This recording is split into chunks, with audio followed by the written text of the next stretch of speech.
예, 이사야, 우리 성경 공부, 우리 두 번째, 시간입니다. 어, 이사야는 네 왕을 거치면서, 사역을 했습니다. 근데 참 이사야에게 참 매력을 느끼는 것은, 그의 스펙트럼이 참 폭넓다라는 것입니다.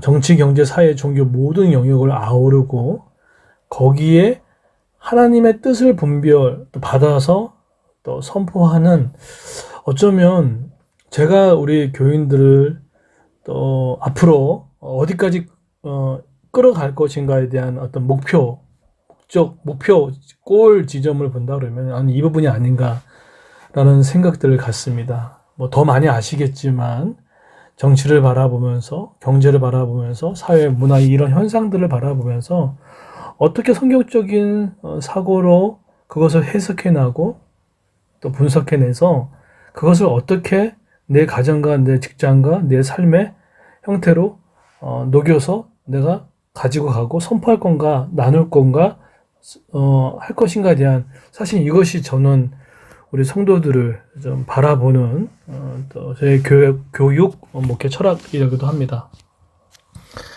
자, 그런 관점에서 봤을 때 오늘 본문을 보게 되면 오늘 본문은 3장부터 4장까지 지금 포함이 되고 있어요. 그래서 오늘 3장까지만 보겠는데요. 13절부터 15절까지의 내용은 이 지도자들에 대한 죄와 그의 책망에 대한 얘기를 나오고 또 두 번째는 시온의 딸들과 그 죄에 대한 심판에 대한 부분이 마무리되고 있습니다. 자, 그런데 오늘 하나님께서는 이 나라가 유다죠. 근본적으로 하나님 믿는 이 공동체가 멸망을 당하게 됐던 큰 이유에 대한 1차 책임자를 바로 오늘 3장 13절부터 15절에서는 지도자라고 보고 있습니다. 자, 그러면 이 지도자는 대체 어떤 삶을 살았기 때문에 하나님의 심판이었냐, 대상이었냐를 봤을 때, 이기적인 욕심과 비윤리적인 행위의 삶을 통해서 결정적인 역할을 했던 거죠. 물론 사람이 살다 보면 욕심을 부릴 때도 있고 죄에 넘어질 때도 있고 비윤리적인 삶을 살아갈 수가 있죠. 그러지 않아야 되겠지만 인간이 연약하지 않습니까? 그런데 이것이 그 지도자 수만 끝나는 것이 아니라 이 지도층의 불의를 목격한 백성들이 뭐 지도자들도 저렇게 하네. 지도자도 저렇게 말을 하네. 행동을 저렇게 하네. 저렇게 소비 습관을 갖고 있네. 저렇게 영성 생활을 하고 있네. 라는 걸 보면서 똑같이 그것을 닮아가고 하고 있었던 거죠. 그러니까 전반적으로 그 이웃을 다른 사람을 학대하고 부패한 삶을 살고 영적인 타락하고 있는 이 본을 사실은 이 지도자가 보여주고 있었던 거예요. 이것이 이제 미가서에서 더욱더 구체적으로 드러나고 있다는 것입니다. 전 이걸 보면서 이거는 설교 이전에 이건 저한테도 해당될 수 있겠다라는 생각들을 하게 돼요. 제가 섬겼던 교회에서 한 목사님이 그랬던 거예요. 너만 잘하면 돼. 맞아요. 정말 저만 잘하면 될 것 같다는 생각이 듭니다. 네. 제가 아무리 이 설교로 녹음으로 보내고 뭐 주일날 보내고 글로 보내도 제 삶이 어쨌든 글로 또 영상으로 제 삶을 통해서 드러나기 때문에 그 열매는 우리 성도의 열매로 볼 수 있다는 거죠. 그래서 참 더 많은 생각을 하게 됩니다. 거기에 책임을 묻는 대상이 나구나. 여러분, 근데 이 지도자를 담임 목사로 한정 지으면 안 됩니다. 면피하자는 거 아닙니다. 담임 목사뿐만 아니라 우리 가정의 남편이 지도자일 수 있고 부인이 지도자일 수도 있고 또 여러분 직장 가면 여러분이 상사로서의 지도자 또 어느 공동체의 장을 맡고 있으면 여러분이 지도자가 될 수 있고 또 안 믿는 세계 안에서는 여러분이 영적인 지도자입니다. 이든 아니든 부모도 마찬가지고요. 결국은 하나님께서 가장 우리가 영향력이 있다는 것에 대한 사실을 여러분 꼭 잊지 않았으면 좋겠다는 생각을 갖습니다. 여러분 근데 이것을 뭐 살면서 뭐 이렇게 할 필요 있나라고 했지만 사실은 살면서 그렇게 하는 것이 나를 지켜가는 것을 느끼게 돼요. 설교를 준비하고 말씀을 준비할 때 가장 은혜 받는 사람이 누굴까요? 바로 저입니다. 사역을 하면서 양떼를 섬기면 가장 힘들고 어려운 부분도 있지만 그래도 끊임없이 영적 깨어있는 사람이 누굴까요? 바로 지도자들이죠. 그래서 늘 얘기하지만 사역은 남을 위한 게 아니라 결국은 나를 위한 하나님의 선물이다라는 생각을 하게 됩니다. 요즘에 그런 기쁨들이 있는 게 제가 일부러 그 공부하는 습관, 태도, 또 우리 아이들한테 새벽에 일어나서 제가 새벽을 기도하고 또 아침에 공부하고 또 그런 모습들, 그리고 밥상머리에서 어떤 사회에 나오는 뉴스들이 너무나 되게 많잖아요. 그때 하나씩 툭툭 던져 나가면서 그들의 생각을 듣고 또 교정해 나가는 일들, 이것이 다 교육이 되는 것을 보게 됩니다. 그래서 참 깨어있는 것이 너무나 중요하다라는 생각들을 하게 됩니다. 근데 하나님께서 그걸 물으신다는 거죠. 책망하십니다. 자, 그러고 나서 그러면 우리 교회도 마찬가지죠. 근데 우리 교회를 넘어서 진짜 교회는 여러분이십니다. 여러분이 나가서 하는 그런 모습을 통해서 그 사람들이 그리스 교회를 욕하지 않아요. 교회인 여러분의 삶을 보고 하나님을 평가할 수 있다는 사실을 결코 잊으셔야만 안 됩니다. 두 번째는 시온의 딸들의 죄와 그 심판에 대한 시온의 딸들이 누구냐 이렇게 보면 16절에 보면 시온의 딸이 누구냐라고 했을 때 라온이 시온이 아니고 유대 지도자들의 아내입니다. 그러니까 더 나아가 지금 유대 백성의 전체 삶을 비유로 본다고 보면 알 수 있어요. 자, 그런데 왜 지금 시온의 딸로 얘기하냐면 이들의 삶이 많은 사치품, 교태로운 모습이 16절부터 23절까지 묘사되고 있거든요.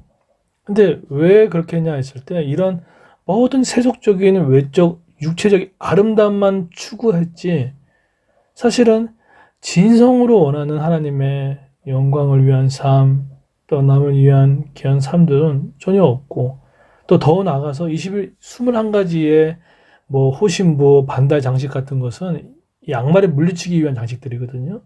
근데 그것을 지니고 있었던 것은 그만큼 영적으로 타락하고 있었던 것을 여실히 보여주고 있는 것입니다. 누가요? 그 시온의 딸들이.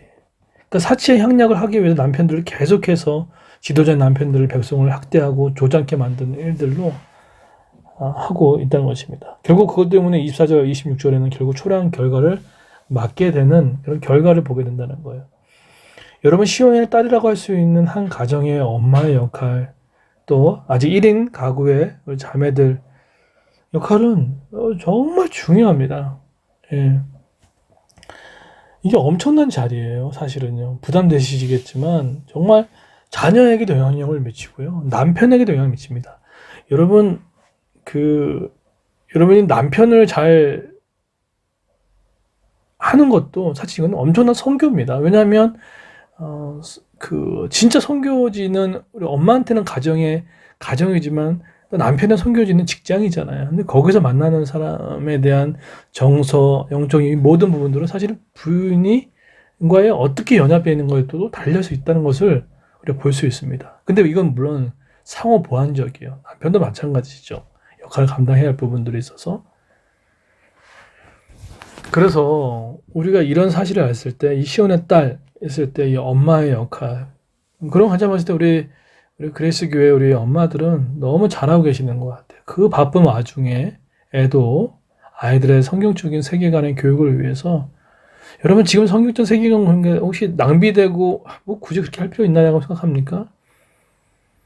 지금 이렇게 하는 것이 얼마나 귀중한지를 모릅니다. 그러니까 내가 원하는 방식으로 자식을 키우지 마시고요. 하나님께 의탁하시고 하나님의 지혜의 방향을 갖고 키워가는 것도 중요합니다. 그래서 매주 토요일마다 올려드리는 거 중요하게 생각하시는 분도 계시고 또 가볍게 생각하시는 분도 없지 않아 계실 수 있겠지만 중요하게 봤으면 좋겠어요. 사실은 이것은 여러분의 중요한 신학적인 뿌리가 되고 성경적 세계관을 또 익혀져야 우리 자녀들에게 씹었던 것을 나눠줄 수 있는 그런 모습도 됩니다. 지금은 이 부분들 하는데 좀 초반에 이게 뭐 버벅거릴 수도 있고 어려울 수도 있습니다. 그리고 갈등도 일어날 수 있고. 근데 지금의 그 갈등이 나중에 줄 그 열매에 비하면 정말 참아낼 수 있는 거예요. 오히려 지금이 이런 갈등 가운데 덮어놓고 오히려 그냥 바빠서 조금 귀찮아서 안 해버리면 그거에 받는 그런 대가 지불은 더 큰 겁니다. 저는 제가 제일 후회하지 않고 감사한 것은 우리 그레이스 교회가 어떤 행사 위주로 초반에 기초를 쌓지 않았고 정말 한 살 한 살 제자 훈련을 통하여서 세워나가고 물론 이제 다시 재교육이 필요하겠지만 그걸 통해서 우리 교회가 세워지고 또 한 사람 한 사람이 또 직장에 나가서 역할을 감당할 수 있는 이 토대가 마련되는 것 같아요. 제가 여러분이 교회입니다라고 얘기를 했을 때 여러분이 양육되지 않고 어떻게 교회라고 말할 수 있겠습니까? 그렇죠? 그래서 여러분 자녀들도 마찬가지입니다. 양육되지 않고서 어떻게 아이들한테 나가서 하라고 할 수 있겠습니까? 근데 오늘 이 본문에 보게 되면 이 아내들은 영적인 것이 없었어요. 오로지 외적인 부분들을 갖고만 했던 거죠. 근데 그것이 백성을 학대하는 지경까지 놓여졌지 누가 알았겠습니까? 여러분 그래서 너무 힘들고 어렵지만 우리 자녀에게 일상적인 밥을 차리는 것도 얼마나 귀한 건지 몰라요. 그리고 더불어 그러면 서로 부부가 서로 행복해지는 건 또 이 사회를 건강하게 만들고 교회를 건강하게 만드는 중요한 태도입니다. 여러분 지금도 오늘도 선교를 하고 계신 것입니다.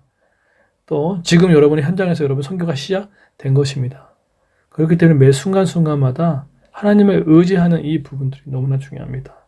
그들이 가지고 있었던 악마를 물리치게 가지고 있었던 호심이와 반대 장치기 혹시 있으면 이런 삶을 망가뜨릴 수 있습니다.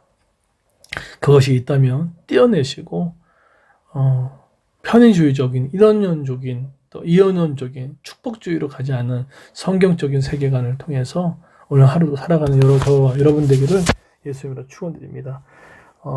지금 이렇게 하는 것이 얼마나 귀하고 복된 일인지를 모릅니다. 그런 은혜가 있기를 예수님 축원드립니다.